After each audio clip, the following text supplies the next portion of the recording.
Cuando veo políticos como usted, lo que me dan ganas es de vomitar, la verdad. Yo lo lamento y le pido perdón, pido disculpas a todos los costarricenses. Entonces no sean tan hipócritas. Pero esta asamblea no es el Banco Mundial y aquí a los acosadores, violentos, abusadores se les enfrenta. ¿Quién te está diciendo que no es por el orden, Buquelón? Debería de darles vergüenza. Imagínense si nos agarraran a nosotros las mentiras como diputados, pues nunca hubiéramos llegado aquí, yo creo. Yo llegué a la Asamblea Legislativa a ayudarle a usted, presidente. Yo me voy a ausentar de este plenario. Todo esto es atolillo con el dedo y vamos a ser cómplices de eso. Delfino.cr presenta Curul en llamas, cubriendo y sufriendo la Asamblea Legislativa, porque alguien tiene que hacerlo. Hola, estimables suscriptores de Delfino.cr, bienvenidos a un nuevo programa de Curul en Llamas, el podcast semanal donde les comentamos los temas más relevantes e irrelevantes de la Asamblea Legislativa. Les acompaña Mai en compañía de Sam. Espero que todos y todas estén muy bien. El día de hoy estaré cubriendo a Lucho, que se fue de vacaciones justamente un día de grabación y bueno, nos abandonó. Pero empecemos, May. Los temas para esta semana. Vamos a hablar sobre la convocatoria a Rodrigo Chávez en la Comisión Investigadora de la Caja, sobre la reunión de Bukele, que viene la próxima semana al país, la inconstitucionalidad del proyecto de prisión preventiva, así como el informe de servicios técnicos sobre el proyecto de ley Jaguar 3.0, la renuncia del día de ayer de Kate Cambronero, diputada del PLP, y por último, entre los temas sobre la conmemoración del Día de la Democracia, en la Asamblea. Posteriormente hablaremos de los proyectos aprobados y las mejores y peores propuestas de la semana. Y como siempre, pregúntele a Lucho, pero hoy va a ser pregúntele a Mike. Pregúntele a Lucho y Mike intentará contestar, básicamente. Pero bueno, comencemos con la Comisión de la Caja. Recordemos que esta comisión acaba de empezar sus 70 entrevistas que tienen lista. La segunda sesión fue este martes en la mañana, donde compareció don Lenín Hernández del Sindicato de Enfermeros y Afines, si no me equivoco. Correcto. Al finalizar la conferencia, la diputada del Frente Amplio, Rocío Alfaro, presentó una moción para que se convoque al presidente de la República. Esa moción fue aprobada de forma unánime por todos los presentes, incluyendo la representación del Partido Oficialista Progreso Social Democrático. Por el diputado Daniel Vargas, de hecho. Correcto, el diputado Daniel Vargas estaba ahí y no solo votó a favor, ni siquiera objetó que se hiciera la convocatoria, ni siquiera justificó por qué estaba de acuerdo, él nada más votó a favor. Probablemente no estaba poniendo atención y no sabía lo que estaba votando, porque días después en la conferencia de prensa, el Ejecutivo salió en la conferencia de prensa a través de la ministra de la Presidencia. Exacto, doña Laura Fernández, a decir que les parecía un error esa convocatoria. Que inclusive Pilar Cisneros había dicho que no nos vamos a exponer a un show político y habían dicho que iban a intentar objetar totalmente esa moción para que el presidente no fuera. Igualmente el presidente Rodrigo Chávez dijo en conferencia de prensa que él estaba para rendir cuentas y que en realidad que si debía ir, pues iba a ir. Correcto, recordemos. Ahora, ¿cuáles son los argumentos de la oposición para llamar a Rodrigo Chávez? Lo primero es que en ambas comparecencias que han habido hasta ahora con Álvaro Ramos y con Lenín Hernández, ambos mencionaron conversaciones con el presidente sobre el tema de la Caja. Lo segundo es que hay que recordar que la Caja fue intervenida directamente por el Consejo de Gobierno dirigido por Chávez para sustituir a miembros y tomar control de la Caja, lo cual posteriormente fue revertido por la Sala Constitucional. Y lo otro es, esas son las razones de la oposición para llamarlo. Básicamente, aunque la Caja sea una institución autónoma, este gobierno ha demostrado tener formas de operación de ingerir sobre instituciones a pesar de su autonomía, o por lo menos intentar ingerir. El otro tema, desde el oficialismo, lo que dicen se escudan en que al ser la Caja una institución autónoma, no hay razón para que Chávez pudiera ingerir sobre ella. Que no llegaría, es una contradicción, porque dice el presidente no tiene nada que ver, pero si no tiene nada que ver, entonces ¿cuál es el problema en que vaya? Porque Pilar Cisneros dijo que iban a buscar que se revirtiera la moción, y el presidente, por su parte, dijo que él se divertiría mucho si lo convoca. Ahora, sobre estas convocatorias es importante recordar un par de cosas. Lo primero es que esta sería la cuarta en la historia. Los presidentes que han sido convocados en ejercicio a comisiones de este tipo son Figueres, que fue entrevistado en la sala de su casa por la comisión. don Luis Guillermo Solís, a quien fueron a visitar a Zapote para la comparecencia en el caso en el cementazo, y don Carlos Alvarado, que por el caso Pat compareció en el recinto del plenario legislativo en una sesión de la comisión investigadora. ¿A dónde sería esta sesión? Eso depende del criterio de la comisión, si lo hace ahí en la sala de comisiones, en una sala de las plenas o en algún otro recinto. Lo otro que es importante recordar es que un criterio de servicios técnicos de este año o el año anterior indicó que en el caso de los funcionarios que tienen fuero, como es el presidente, no se les puede mandar a traer con la policía si no asisten a la convocatoria. Entonces Chávez también, aún si lo convocan, podría simplemente decidir no llegar, y la asamblea no tendría forma de obligarlo a que asista. El otro detalle importante que se me había olvidado es que recordemos que en el caso de una comisión investigadora que hizo señalamientos sobre Chávez, no recuerdo cuál era en este momento, pero bueno, el informe de comisión mencionaba al presidente y recomendaba hacer investigaciones en contra del presidente de la fiscalía, y eso fue declarado inconstitucional por la sala porque dijo que no se puede hacer conclusiones sobre personas que no se reciben en sesión. Entonces también la oposición dice, es como, bueno, y la sala nos dijo que no podemos mencionar o incluir gente en nuestros informes si no les damos audiencia. Entonces, dado que el presidente en las 2 primeras sesiones ha venido saliendo como un personaje principal de toda la trama de la caja, es importante poder convocarlo para que él tenga derecho a defenderse, y además para que ellos tengan la oportunidad de incluirlo en el informe. Claro, toda la razón, May. Y además, bueno, la ministra de la Presidencia había dicho, bueno, acusado prácticamente que en realidad ellos sentían que era una estrategia política de la Asamblea para captivar la atención pública. Correcto. Pero en fin, pasemos al siguiente tema, nada más con eso, ¿verdad? Sí, nada más con eso, que es la visita de Nayib Bukele, que se habló mucho de si era una visita de Estado, sino qué implicaba esto. Y también, bueno, ¿qué se va a hacer con Nayib Bukele la otra semana? Hicimos la tarea, o más bien un oyente nos hizo el favor de recordarnos, pasarnos el dato de que la última visita de Estado de la que encontramos registro fue Enrique Peña Nieto en el gobierno de Laura Chinchilla, si no me equivoco. Ahora, y ahí queda claro que una visita de Estado, que fue lo que el gobierno anunció que iba a hacer Bukele, implica la visita a los 3 poderes de la República, y no solo la visita a los 3 poderes, sino a hablar en sesión solemne, digamos, en una ceremonia solemne en la Asamblea Legislativa, en sesión del plenario de la Asamblea Legislativa y en sesión de la Corte Plena. Ese es el procedimiento diplomático ante una visita de Estado, que fue lo que el gobierno anunció, y por eso fue que en la Corte dijeron nosotros no lo queremos recibir, y en la Asamblea dijeron nosotros tampoco, y después dijeron, bueno, para cumplir con los formalismos, vamos a hacer desde las presidencias de los poderes, tener reuniones con él para que él lo pueda hacer.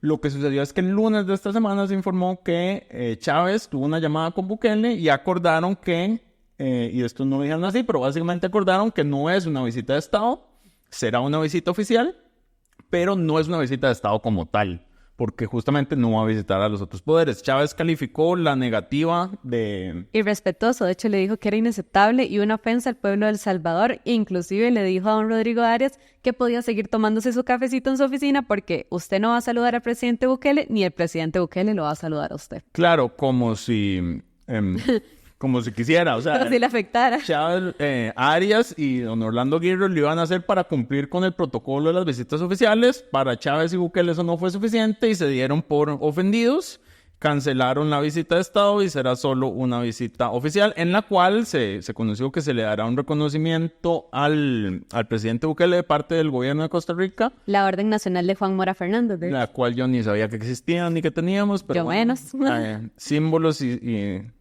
y solemnidades sobran en este país, al parecer. Pero bueno, se le dará por sus aportes a la seguridad en el país.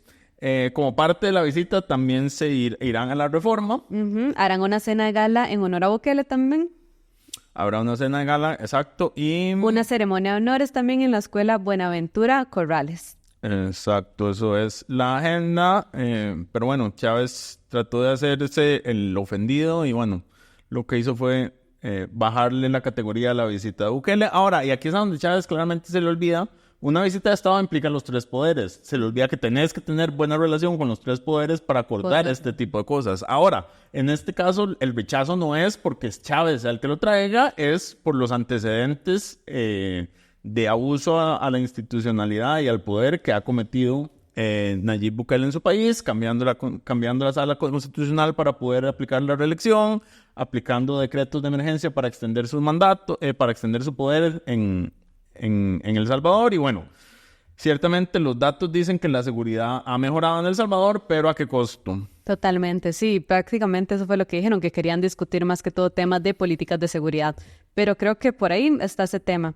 Podemos seguir ahora con que el miércoles la Sala Cuarta confirmó la inconstitucionalidad del proyecto de ley de prisión preventiva obligatoria, que de hecho fue una iniciativa por Gilbert Jiménez del Partido de Liberación Nacional. Correcto. Esto es, digamos, siempre el tema de seguridad, porque esto es justamente lo que se hace en El Salvador.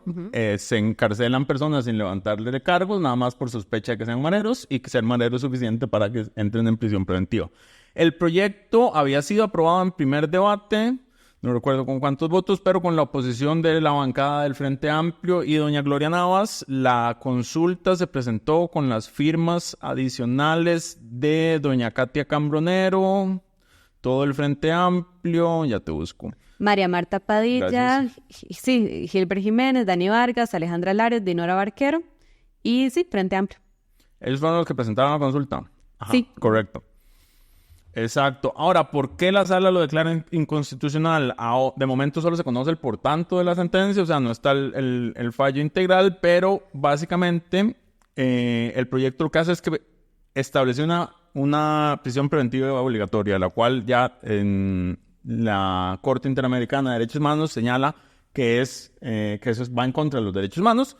¿Por qué? Y la gente dice, es que quieren proteger a los delincuentes, es que quieren que los sicarios anden sueltos. Pero es que hay principios, en realidad son los principios de presunción de inocencia, legalidad penal, razonabilidad y proporcionalidad. Correcto, porque ¿qué es lo que pasa con este tipo? Digamos, cuando existe la prisión preventiva, y eso es lo que la gente no dimensiona, es que el gobierno, digamos, el gobierno en este caso, nuestro poder judicial está separado, pero bueno, la policía podría, los fiscales y demás órganos que investigan, acusar a cualquier persona de los delitos que tiene en prisión preventiva obligatoria y eso es suficiente para encarcelarlo, y hasta que no inicie el proceso, esa persona, o sea, para guardar a una persona bastaría con acusarla. Y eso es justamente el riesgo, y por eso es que, digamos, el principio de presunción de inocencia dice, ok, usted lo va a detener, va a pedir prisión preventiva, ¿por qué? ¿Cuáles son las causales para que se justifique detenerlo antes de que sea juzgado? Si no es muy fácil mandar a guardar a toda la oposición, por ejemplo. Totalmente. Nada más le levantas cargos falsos y mientras tanto se quedan guardados. Sí. Y eso justamente va en contra de los principios constitucionales. Ahora, la gente, por supuesto, está atacando a la sala constitucional, llama la atención y quisiera esperar a que esté el por tanto, pero el magistrado Paul Rueda, que ha sido uno de los más atacados por el presidente de la República, dio razones, Paul Rueda y Ana Mari dieron razones separadas, pero señalando que no había roces de constitucionalidad según la consulta hecha por los diputados, porque recordemos que en estas consultas la sala no revisa el proyecto de forma integral, sino que el grupo de congresistas dice este proyecto es inconstitucional por A, B y C, y la sala se limita a revisar A, B y C. Entonces, eso es lo que sabemos.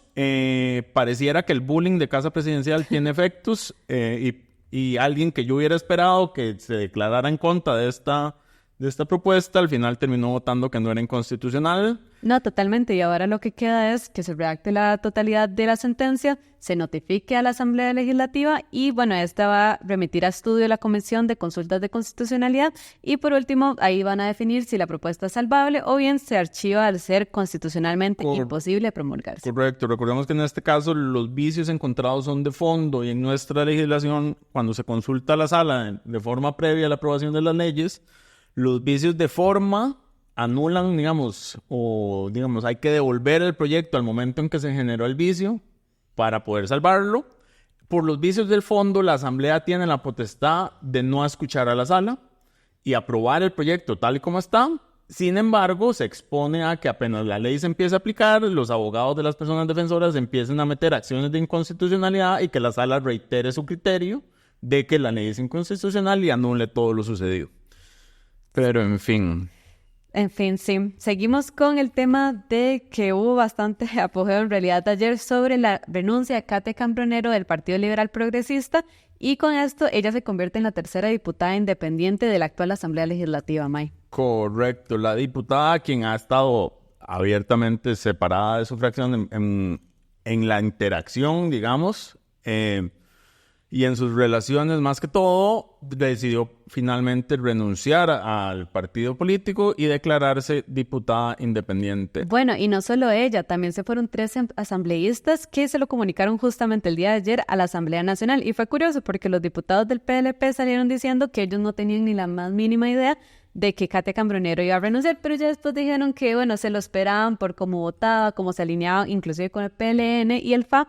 Y bueno, sí. Ahora, interesante, Katia lo que alega en su carta para irse es justamente que ella ingresó al partido con una visión de hacer una política distinta y a estas alturas lo que está viendo del partido es básicamente una que se ha convertido en una plataforma de cálculos políticos a corto plazo. Y aquí, digamos, hay que decir las cosas como son. Aquí lo que está hablando es de Eliezer Feinsack iniciando su campaña presidencial desde ya. Eso yo creo que todas y todos las personas lo tenemos claro que es hacia donde se dirige. Sí, básicamente les digo personalistas en realidad. Correcto. Ahora, desde el partido, desde la bancada señalaron que la diputada había estado votando de forma disidente, lo cual es abierta y absolutamente falso. Revisamos los datos de delfino.cr y la diputada tenía menos de un 2% de las votaciones de forma distinta a sus compañeros de bancada, lo cual es insignificante. Pero incluso yo dije como, bueno, pero tiene, creo que de las 3.200 votaciones que teníamos registrados, tenía unas 500 ausencias.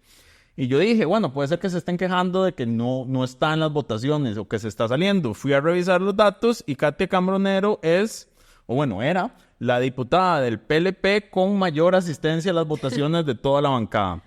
Ella estuvo en el 83,60% de todas las votaciones del plenario siendo diputada del PLP, mientras que sus compañeros, por ejemplo, el que le sigue es Gilberto Campos, que ha llegado al 80% de las votaciones. Que inclusive Gilberto Campos, bueno, ayer en el comunicado de prensa que emitieron desde la fracción, añadieron una de sus frases que decía que en realidad él no considera que existe ninguna concentración de poder, ya que todas las compañeras y compañeros de la fracción reconocen las capacidades y atributos de cada uno y ahí metieron de una que están convencidos del liderazgo de él y mismo que el país requiere. Correcto. El otro que sigue en votaciones es Luis Diego Vargas, que llega al 75% de las votaciones. Doña Cintia Córdoba, que tiene menos tiempo, pero bueno, llega al 73%. Doña Giovanna Obando llega al 71%. Y don Eliezer Feinsack, que es el que menos llega a las votaciones de parte del PLP, pues se presenta solo en 68% de ellos. O sea, en 1 de cada 3 está ausente, básicamente. Lo otro interesante fue que parte de los argumentos que dio Luis Diego Vargas, el jefe de la bancada, fue como que para que vieran que no era un partido personalista, que él ahora es el jefe de bancada del PLP. Solo le faltó decir... yo aquí ahora, con el beneplácito de Eliezer Feinsack, soy el jefe de bancada del Partido Liberal Progresista. Pero totalmente. Bueno, pierde el Liberal Progresista a una de sus diputadas más mediáticas y de las mejores que tiene la Asamblea Legislativa.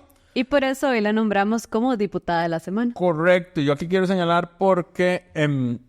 nosotros siempre hemos hablado, yo siempre he dicho que nosotros tenemos el peor de ambos sistemas, en el sentido de no elegimos por personas, sino que elegimos por listas cerradas de partidos, pero una vez las personas están electas, sus poderes y sus potestades son individuales y por eso pueden declararse independientes. Lucho ha sido bien crítico con esto, yo también, pero la realidad es que son las reglas del juego actual. Y sí, yo creo que la diputada se va por las razones correctas y hay que reconocer también cuando una persona tiene la capacidad de decir es momento de irme de donde no me quieren. Recordemos un poco de las cosas que pierden o las consecuencias de declararse diputado o diputada independiente. Es que no no puede, digamos, ahora son 3 diputadas, pero bueno, no son una fracción como tal, las 3 independientes, sino que cada una cuenta como tal, tiene que mantener la cantidad de asesores y demás beneficios administrativos que tiene cada congresista, esté en bancada o no, pero no puede participar en la conformación de la agenda de consenso, no puede presentar mociones para alterar la agenda del plenario, no puede usar el uso de la palabra para hacer control político a menos de que se le dé como cortesía. No puede hacer uso de la palabra para el análisis del mensaje presidencial del 2 de mayo. Tiene algunas limitaciones en cuanto a oficinas, equipo y personal, porque se redondean, digamos, siempre, porque el número de asesores por congresistas como 5, algo, entonces se redondea para abajo. Totalmente, y también no pueden alterar la agenda de la Comisión Legislativa con potestad legislativa plena de la que forman parte, no pueden solicitar recesos en el plenario, no pueden votar en las reuniones de jefes de fracción por lo mismo, Correcto. No pueden hacer uso de la palabra en la discusión del informe de liquidación del presupuesto, no pueden hacer uso de la palabra en los debates reglados, ni pueden presentar mociones para la delegación de proyectos a las comisiones plenas y por último no pueden presentar mociones para instaurar procedimientos abreviados a proyectos de ley y su nombramiento con comisiones queda supedito a las cortesías parlamentarias. Correcto, o sea, le tienen que las demás fracciones dar un espacio en las comisiones que está, ya es el último año, entonces sería únicamente para el último año que esto le afecta, no la pueden cambiar de las comisiones en las cuales ella está actualmente, o sea, la fracción no puede decir como, o sea, básicamente el PLP acaba de perder un voto en todas las fracciones, en todas las comisiones donde estaba tiene que terminar esta legislatura. Ahora, ciertamente, y en estos momentos cuando yo pienso el país, o sea, necesitamos un cambio en el sistema de elección de diputados y con este tema de las diputaciones independientes no tengo todavía una respuesta de cuál es la mejor opción posible, pero ciertamente me parece que el sistema como tal, que depende de los partidos políticos, está agotado. Es iluso pensar que los partidos van a volver a ser lo que alguna vez fueron y ciertamente las personas de a pie no se están viendo reflejadas en la Asamblea Legislativa y ven estas cosas como caprichos de políticos. Pero sí, totalmente. Hay una crisis de representación de partidos gigantesca y bueno, pasemos a este tema que Mike quería discutir, que era el tema de la sesión solemne de la Asamblea Legislativa ayer al cumplirse 75 años de promulgación de la actual Constitución Política y 135 años del Día de la Democracia. Correcto. El jueves fue que se celebró esto. La Asamblea Legislativa decidió sacar a las momias de Guanajuato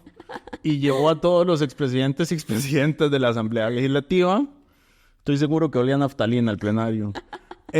Es que estoy viendo la foto porque además estaban quedando dormidos. O sea, es que realmente estamos hablando de gente que ya era mayor cuando tenía el cargo. O sea, había algunas excepciones. Doña Silvia Hernández estaba ahí, pero bueno, digamos, Doña Silvia era como la única que uno dice representación de una otra generación que no fueran los vejestorios. Bueno, y femenina también. Femenina, doña Carolina Hidalgo no estuvo presente. Me parece que tenía otro evento en ese día y no vi si las otras dos mujeres que han sido presidentas de la Asamblea estuvieron presentes o no, pero claramente había una mayoría de hombres. De hombres blancos viejos de Liberación Nacional y el PUSC ahí presentes. Como siempre.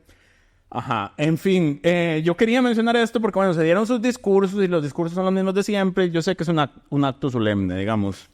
El Frente Amplio aprovechó para decir, sí, recordamos la Constitución, pero recordemos que esta Constitución fue construida sin oposición porque aquí a la oposición se le echó, se le desterró y se le mató en algunos casos. El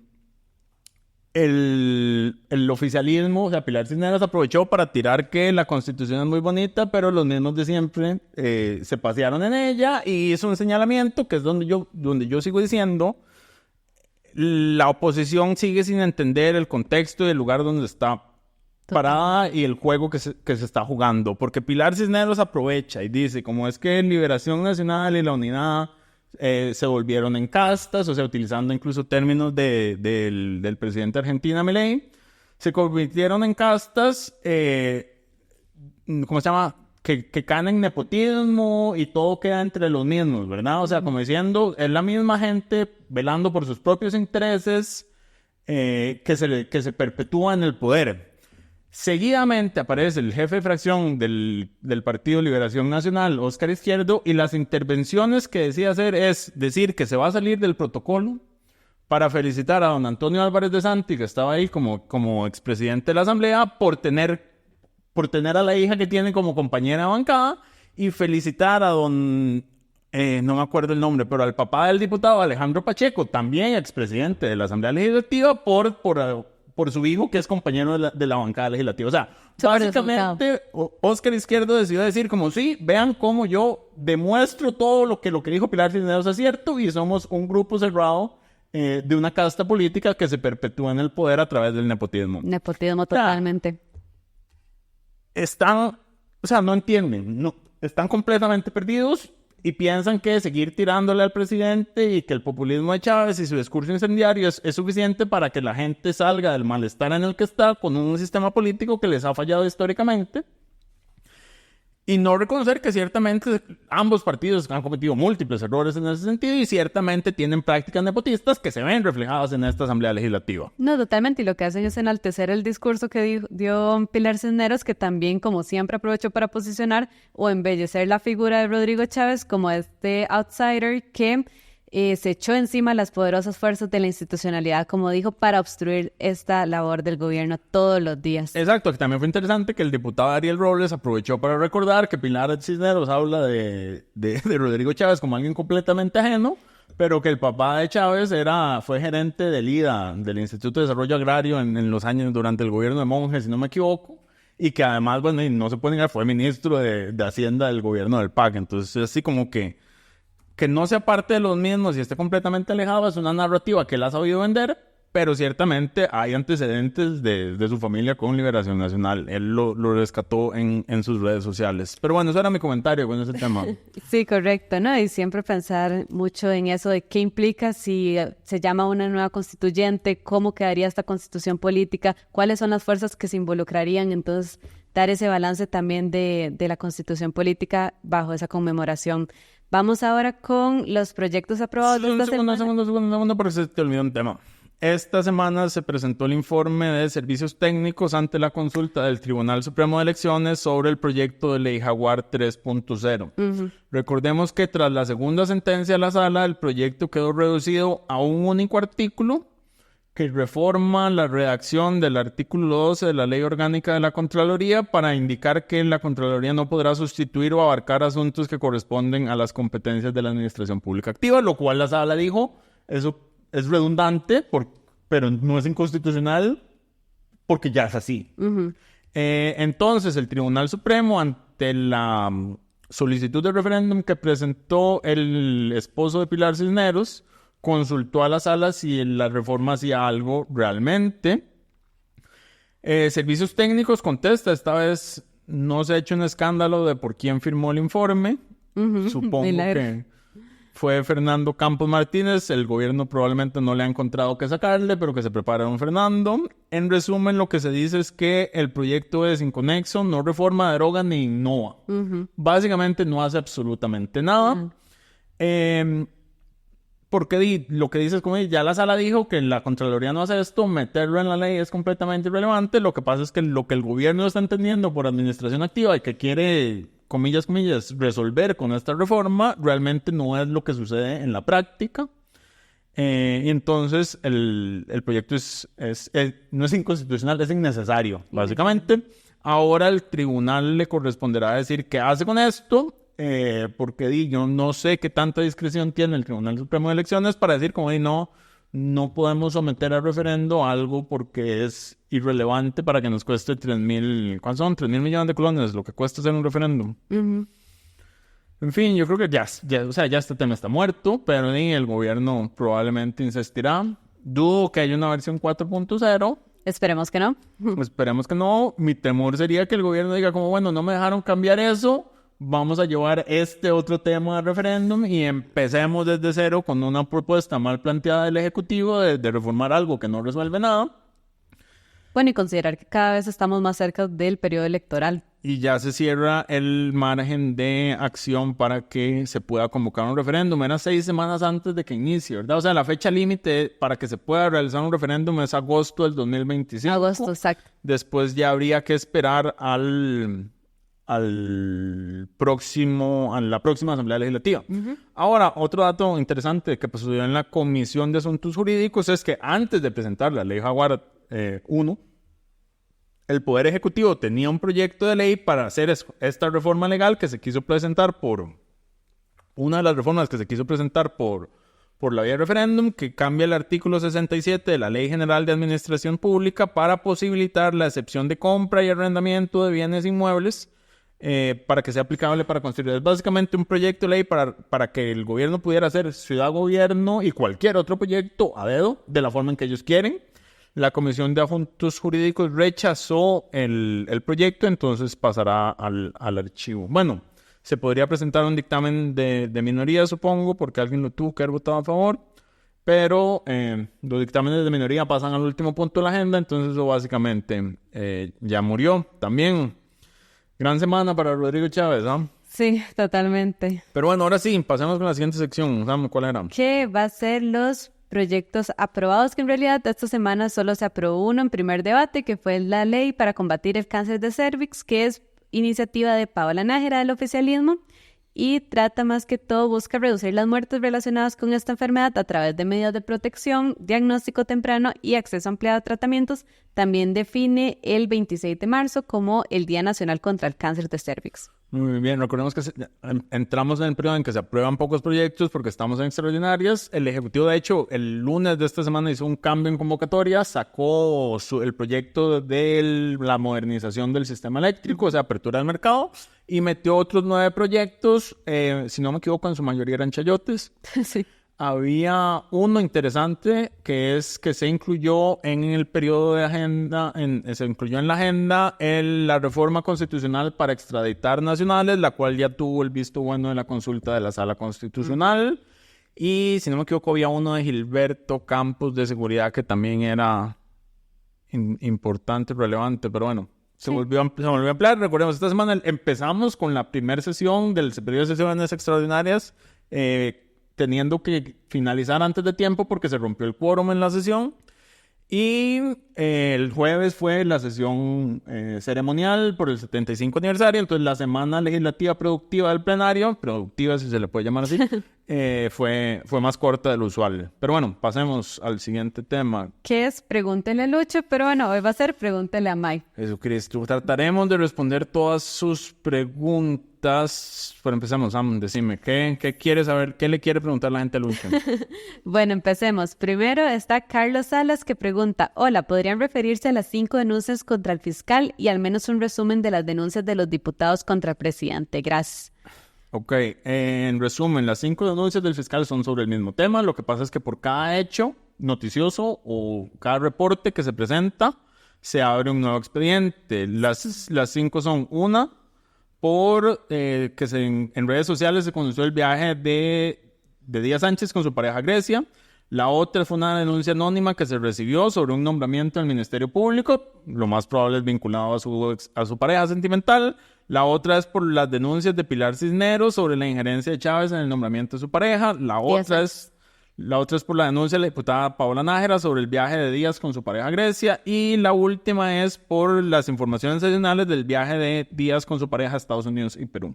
Básicamente las cinco son por el mismo tema, pero como cada una entra como una denuncia distinta, se abre un expediente. Estos se pueden acumular probablemente. Sí, ahorita de hecho esas causas están en trámite y todavía no hay traslado de cargos a ninguna persona. Correcto. Y la pregunta era, al menos un resumen de las denuncias de los diputados contra el presidente. Depende de qué tema. Son miles. Recordemos que el presidente en este momento tiene 50 expedientes abiertos en la fiscalía. Así que te quedo debiendo un resumen de cuáles de esos 50 fueron presentados por diputados y cuáles son de otros temas, pero hay de todo: injerencia en la caja, injerencia en la Junta Directiva del Banco Central, nombramientos anómalos en distintos órganos, incluyendo la Junta Directiva de Habdeba y otras juntas directivas. En fin, abuso de poder y autoridad en distintas formas y modos. Totalmente. Ese sería mi resumen. Vamos con la siguiente, que es de Blind Warburg. Dice: se podría hacer un proyecto de ley para que en vez de que el Ejecutivo tenga absoluto control sobre la agenda, sea más bien una priorización dentro de la corriente legislativa. O sea, que los proyectos que el Ejecutivo convoquen pase al inicio de la agenda, pero que los demás queden igual en la lista. Se requiere una reforma constitucional para hacer eso, porque es la Constitución que dice que en el periodo extraordinario... Si recordemos que la Constitución responde a otra época. Antes, la Asamblea realmente tenía sesiones ordinarias Y en las extraordinarias estaba de vacaciones y solo asistía para conocer los temas que le correspondían. En el tiempo eso dejó de ser así y siempre tienen agenda de extraordinarias. Pero bueno, la Constitución dice que es el Ejecutivo el que define la agenda de las sesiones extraordinarias, entonces tendría que ser una reforma constitucional. Perfecto. Incluso ahí Lucho hablaba en algún momento de que la reforma debería ser quitarle al Ejecutivo el poder del control de la agenda extraordinarias. Pero bueno, reforma constitucional. Interesante, sí. La siguiente es de Marta Romero. ¿Nos podrían explicar lo del nuevo seguro del INSS para los jerarcas ante posibles demandas? ¿Es viable? Bueno, recordemos que esto fue que habían anunciado que el Ministerio de Hacienda tenía en trámite la compra de una póliza de 248 millones de colones al Instituto Nacional de Seguros. Esta cubriría al presidente de la República, así como altos jerarcas del Poder Ejecutivo. Y bueno, Acosta había justificado la compra de la póliza asegurando que desde hace años el Banco Central ya tenía pólizas similares. Correcto, lo cual está así, pero por ley. Esto es viable, eso lo tendrá que determinar la Procuraduría General de la República, porque Nogui dijo que ante el escándalo que se les hizo iban a plantear la consulta de si esto era o no viable, porque si hay un seguro que todo funcionario público debe pagar, bueno, todo alto jerarca debe pagar, pero que lo que hace es proteger a la hacienda pública, o sea, no a la persona de sus gastos particulares. Hay un proyecto de ley para que el Estado tenga que cubrir los gastos judiciales, digamos, en este tipo de procesos de todos los funcionarios públicos, y en caso de que se condene, la persona tendría que devolverle el dinero al Estado, digamos, el dinero de las costas al Estado. No sé si ese proyecto cubriría jerarcas por la forma en que está redactado, pero bueno, es básicamente lo mismo. Entonces, esa es doña Marta. Vamos con la siguiente, que es de Axon. Una consulta. ¿Se han emitido sanciones a los diputados que se ausentan tanto a sus funciones o a las votaciones? La sanción que se aplica a una persona, a un congresista que no asiste a una sesión de comisión o de plenario, es que se le rebaja la dieta del día correspondiente. Recordemos que las dietas son, digamos, no son como las dietas de otros órganos colegiados, que cada dieta son 50,000 colones, o el monto que sea, 200,000 colones si es la municipalidad, vamos a ver. Pero dependiendo de la cantidad de sesiones que se hagan, es el monto que se le paga. En el caso de la Asamblea Legislativa es al revés. Hay un monto fijo de dietas que se divide entre el número de sesiones entre el que la persona tiene que asistir. Y entonces, digamos, si tiene que ir a 10 sesiones en un mes, las dietas son, para ponerlo sencillo, 1,000,000 de colones. Entonces, por cada sesión le pagan 100,000, o más bien, por cada sesión que se ausenta, le dejan de pagar 100,000 colones. O sea, funciona al revés. Pero existe el problema de que esos son ante ausencias injustificadas. Y los diputados y diputadas tienen la potestad de justificar su propia ausencia. Entonces, rara vez se les rebajan la dieta, pero sí. Ok, perfecto. Esto es de Alejandro Santamaría. ¿Quién es Boquelón? Lo siento, todavía no los he escuchado y ahora veo cuánto pasó. Boquelón es como le dijo Nora Barquero a el diputado Leslie Bojorges por su intención o por haber expresado abiertamente que lo que necesita el país es crear megacárceles, y porque ciertamente don Leslie Bojorges tiene un estilo o trata de imitar el estilo del presidente Nayib Bukele. Entonces, como además don Leslie es una persona sumamente alta, mide 1,90 m o más, creo que es fácilmente el congresista más alto que hemos tenido en la historia del país. Entonces es grande además, una persona muy alta, muy grande. Entonces doña Nora, para insultarlo un día, le dijo Buquelón. Bueno, con esta de Dipi, si un diputado independiente renuncia a su curul o se muere, ¿quién lo reemplaza? Yo quiero señalar que Dipi viene del futuro.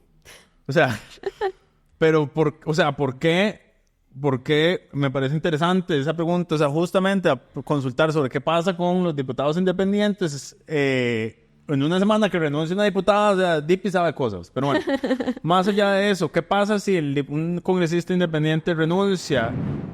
La persona, cada partido, cuando hace las elecciones, presenta listas por provincias. Si renuncia el independiente, el que sigue en la lista del partido ingresa como congresista. Exacto, igual como que pasó con Jorge Nengo, renunció a su curul. Y entró Cintia Córdoba. Exacto, porque es la que sigue en la lista de la provincia por la cual fue electo o electa. Miguel Gamboa pregunta, ¿los diputados y diputadas se ausentan más sesiones y votaciones en periodo ordinario o extraordinario? De entrada no tengo, o sea, de entrada yo diría que no, pero no he hecho el comparativo del dato, no te lo puedo dar y me tomaría algún tiempo sacarlo, entonces te la quedo debiendo para la próxima semana. Perfecto. Dwayne pregunta, no vengo del futuro, el proyecto es el 24.569. ¿Hay una manera de hacerlo permanente o debe hacerse mediante ley? Este es el de segunda prórroga del plazo para acogerse a la condonación para la formalización y recaudación de las cargas sociales. Correcto. Es contraproducente hacerlo porque se incentiva que la gente no se formalice. El proyecto de ley tiene una intención que es que se condonan intereses, multas y sobrecargos.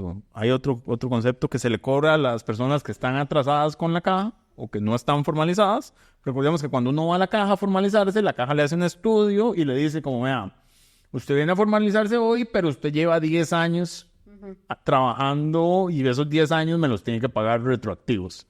Entonces, el proyecto permite que las personas hagan un arreglo de pago por el periodo de 4 años, si no me equivoco, previo a ese lapso.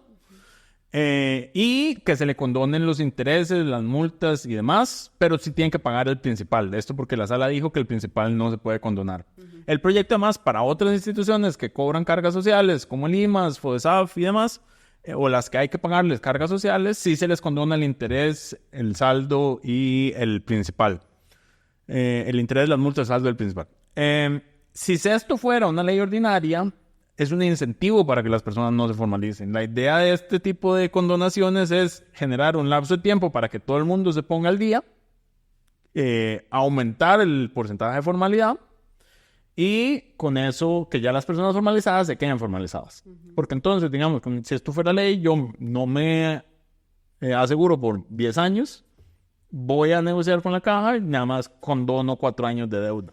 O sea, tengo que pagar nada más el saldo de 4 años en lugar de los 10. Entonces, no es una buena idea y no hay forma de hacerlo permanente porque además esto es una autorización a la caja, porque la caja es una institución independiente. La caja podría decir, no, ya no lo quiero aplicar. Ok.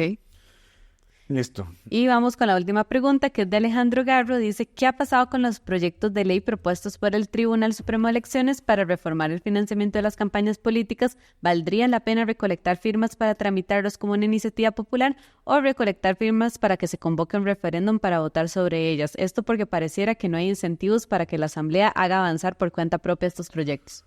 Un saludo a Garro. Garro es amigo mío. Es un amigo del colegio. Le mando un saludo a Garro, quien me pudo haber mandado esto por mensaje de texto. Sin embargo, prefirió escribirme a las 11 de la noche ayer, justo cuando ya habíamos cerrado, yo enviándole la pregunta a Samantha a deshoras, despertándola. Pero bueno, ¿qué ha pasado con el proyecto? No ha avanzado en la comisión. Específicamente el de financiamiento no tiene... creo que no tiene buena venia en la Asamblea Legislativa, no es bien recibido. El financiamiento de partidos políticos es todo un problema país que tenemos y ciertamente yo creo que una vía popular o un referéndum podría hacer que este tema avance y no en el sentido correcto. Porque por la vía popular lo que se podría presentar es un proyecto para eliminar del todo el financiamiento público de los partidos políticos. Sí, que eso no sería tampoco ni sostenible ni ideal. Exacto, porque eso más bien erosiona la posibilidad de los partidos de poder dar divulgación a sus ideas. Sí, no tener tanta injerencia de donadores privados, digamos. Correcto. El tema cuando se quita el financiamiento estatal es que quedas expuesto a la necesidad de que grandes capitales de dinero te financien las campañas. Entonces, y después quedas debiendo a favores a esos grandes capitales. Entiéndase, Fideicomiso Rodrigo Chávez 2022. ¿Cómo era que se llamaba? El Lata Trust que le hizo el Fideicomiso. Justamente esas son las cosas que pasan y después tenés que de una u otra forma pagar todos esos favores. Lo que necesitamos avanzar es, porque a la gente no le gusta esto, pero digamos es que el Estado financie de una forma equitativa a los partidos y no como sucede ahora, que además es solo un pago por gasto. Entonces, igual necesitas capital líquido para financiar tu campaña, porque lo que se hace es una liquidación de gastos, el tribunal te autoriza qué gastos puedes cobrar y si no tienes el capital para hacer esos gastos, aunque tengas derecho a la deuda política, nunca la vas a recibir. Aunque, bueno, hay formas, pero bueno, es más complicado que eso, pero no para campaña, es a lo que me refiero. Sí, totalmente. Para terminar, pasemos a las mejores y peores propuestas de esta semana. Mike, para vos, ¿cuál fue la peor? La peor propuesta de esta semana vino cortesía del diputado Jonathan Acuña. No, mentira. Bueno, May no estaba muy feliz con esa de que se declare el 11 de noviembre Día de Celebración Heredia de Ciudades Culturales por el hecho de ¿para qué seguimos declarando más días? Si todo es importante, nada es importante. Pero no, la peor es que técnicamente, eso es un tecnicismo, la propuesta fue presentada el viernes pasado, pero el texto estuvo disponible hasta este lunes, entonces yo lo cuento como un proyecto de esta semana. Fue la propuesta del diputado Yonder Salas, de Nueva República, quien propone que se declare la cimarrona como símbolo nacional. Uh-huh. Y aquí, o sea, no es solo que ya tenemos más símbolos nacionales de los que se necesitan. La cimarrona como símbolo nacional también es como, bueno, empecemos a formar criterios. Justamente quiero señalar un saludo al diputado Manuel Morales porque su proyecto para que se establezcan requisitos mínimos para la declaratoria de símbolos nacionales fue dictaminado afirmativamente en la comisión que lo estudia, que en este momento no recuerdo cuál era, pero bueno, ese proyecto avanza. Esperemos que por lo menos eso detenga esta necedad de... Porque además el proyecto ya pide declarar el día, o sea, además que se declare el día de la mascarada y la cimarrona costarricense, pero ya por decreto de 1996, el 31 de octubre es el día de la mascarada costarricense, o sea, eso ya está, ya decreto, en fin. Y lo otro es que la mascarada también ya se aprobó como símbolo nacional. Lo que él quiere es que se meta la cimarrona. Y nos va a pasar como con el bolleo, digamos. El bolleo es doble símbolo nacional. Sí, cierto. Porque tiene una doble aprobación. La carreta costarricense fue aprobada en los 80s y después en los 90s o en el 2000, que fue cuando empezó a explotar esto, metieron la carreta y el bolleo. Entonces la carreta es doble símbolo costarricense. Uh-huh. Hay dos leyes que la declaran como tal. Con las mejores... Las mejores propuestas de esta semana. Había otra que yo me quería señalar. Bueno. A mí me gustó mucho la de Antonio Ortega de Ley de Iniciativa Popular es una reforma a esta ley. Sería como que los proyectos ciudadanos antes en este momento es que solo pueden ser presentados en sesiones ordinarias, entonces abriría este portillo para que también se haga en extraordinarias. También la implementación de un plazo máximo de 60 días hábiles para que la Asamblea acuerde el procedimiento respectivo para cada proyecto de ley presentado por esta vía. Correcto. Además señala que actualmente solo se pueden convocar en ordinarias, me parece, que se habilitaría para que se puedan presentar en extraordinarias y se definen los plazos para forzar a la Asamblea a votar estos temas. Sí, inclusive entre un plazo máximo de 2 años. Exacto. Entonces, sí, esa es una buena propuesta del diputado Antonio Ortega y la diputada Cintia Córdoba presentó un proyecto de ley para proteger a las personas funcionarias de lo que se conoce como el congelamiento. O sea, cuando a un funcionario lo mandan al congelador, usualmente significa que dio un informe técnico que no le gustó a la jerarca de la institución, entonces o lo cambió a un puesto irrelevante o le quitó potestades a su cargo. O sea, básicamente lo dejó ahí sentado recibiendo su salario. Entonces, esto me llamó la atención este proyecto porque me recuerda completamente a todo lo que ha pasado en el MINAE con el SINAG y cómo han movido a un montón de gente por criterios distintos a los del jerarca. Y sin embargo, Cintia cercana al ministro de Ambiente. Entonces, es una propuesta interesante. Igual hubo quienes la criticaron en redes por decir que los liberales están en contra del Estado y ella quiere protegerlos. Pero bueno, sus razones tendrá. Creo que él ya sí habla mucho de que sea el personal técnico y que sea por emitir criterios que vayan en contra de los intereses del jerarca o la jerarca. Entonces eso me parece una buena propuesta. Muy importante. Y creo que estamos. Y yo creo que eso es todo. Esperamos que todas y todos estén muy bien y nos escuchamos y nos vemos la próxima semana. Ya con Lucho, tranquilos. Delfino.cr presentó Curul en Llamas, cubriendo y sufriendo la Asamblea Legislativa, porque alguien tiene que hacerlo.